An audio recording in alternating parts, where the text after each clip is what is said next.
তো হ্যালো বন্ধুরা, তো এখন হচ্ছে মায়ের সঙ্গে একটা প্র্যাঙ্ক করব। তো কি প্র্যাঙ্ক সেটা তোমাদেরকে আগে বলে দিই। তো এই যে দেখতে পাচ্ছ বাটিটা, আর মাকে একটু আগে মানে আমি রান্না করেছি একটা তরকারি, তো মাকে সেটা দেবো। তো যেন ডাকলাম মাকে, তো প্রথমেই খালি বাটিটা দেবো ছুরি দিয়ে ঢাকা দিয়ে। হ্যাঁ, তো মায়ের রিয়াকশনটা খালি দেখবে, তো তারপর তো ওটা দেবো, জানি না কি তারপরে চলে যাবে না কি করবে। তো চলো তোমরা দেখতে থাকো, মা আসছে। মা এখন আসছে, ঠিক আছে। কি রোদ্দুর বাইরে, বাবা রে বাবা, এত রোদ্দুরে বাবারে, এইভাবে দুপুরবেলা কেউ ডাকে? হ্যাঁ বল, ডাকলি কেন?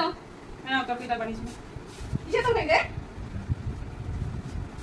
এই হাত দিতাম। হ্যাঁ, এই খালি বাড়ি নামাই যাবে, তরকারি তো তরকারি দিবি না, মানুষটা দিবি না, ঠিক আছে। তারপরে তুই খালি বাড়ি দিবি না, যে রোদ্দুর মধ্যে আমি আসলাম খালি বাটি নিয়ে না, তুমি তরকারি নিয়ে আসো, ওই জন্য দিলাম।